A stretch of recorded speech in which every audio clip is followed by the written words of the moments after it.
മലപ്പുറം എടപ്പാളിൽ 21 വയസ്സുകാരിക്ക് പാമ്പുകടിയേറ്റു. ചിറക്കൽ സ്വദേശി ഷഹ്ല തസ്നയ്ക്കാണ് പാമ്പുകടിയേറ്റത്. കുന്നംകുളം മലങ്കര ആശുപത്രിയിൽ ചികിത്സയിലാണ് ഷഹ്ല.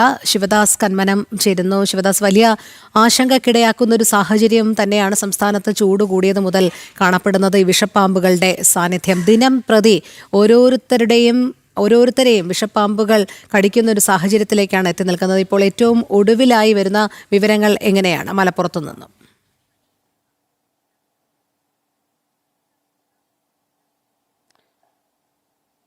തീർച്ചയായും ആശങ്കാജനകമായ ഒരു സാഹചര്യം തന്നെയാണ് സംസ്ഥാനത്ത് ഉടനീളം ഉള്ളത്. പ്രത്യേകിച്ച് വേനൽ കടുത്തതോടെയാണ് ഇത്തരത്തിൽ വിഷപ്പാമ്പുകൾ പുറത്തേക്ക് ഇറങ്ങുന്നത്. ഇത് പല ആളുകളെയും കടിക്കുന്ന ഒരു സാഹചര്യം ഉണ്ട്.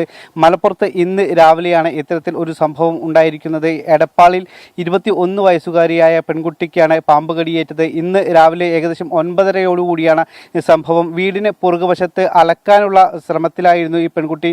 ആ സമയത്ത് പെൺകുട്ടിയുടെ കണങ്കാലിലാണ് പാമ്പ് കടിയേറ്റത്. ഉടൻ തന്നെ പെൺകുട്ടിയെ സമീപത്തുള്ള താലൂക്ക് ആശുപത്രിയിൽ പ്രവേശിപ്പിച്ചു. അതിനുശേഷം പിന്നീട് കുന്നംകുളത്തുള്ള ഒരു സ്വകാര്യ ആശുപത്രിയിൽ പ്രവേശിപ്പിക്കുകയായിരുന്നു. കുട്ടി ഇപ്പോഴും ICUവിലാണ്, അതായത് തീവ്ര പരിചരണ വിഭാഗത്തിൽ തന്നെ തുടരുകയാണ്. ഇപ്പോഴും കൃത്യമായി തന്നെ കാര്യങ്ങളൊന്നും പറയാറായിട്ടില്ല എന്നാണ് ആശുപത്രി വൃത്തങ്ങളിൽ നിന്നും മനസ്സിലാക്കുന്നത്. എന്തായാലും സംസ്ഥാനത്ത് ഉടനീളം ഇത്തരത്തിലുള്ള സംഭവങ്ങൾ റിപ്പോർട്ട് ചെയ്യുന്ന ഒരു സാഹചര്യമാണ് ഉള്ളത്.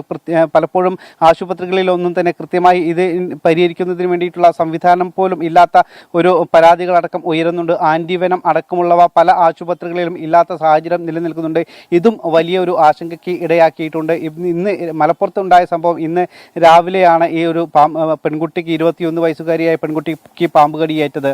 രോഹിണി. ശരി, മലപ്പുറം ഇടപ്പാളിൽ നിന്നുള്ള വിവരങ്ങളാണ് ശിവദാസ് കന്മനം നൽകിയത്.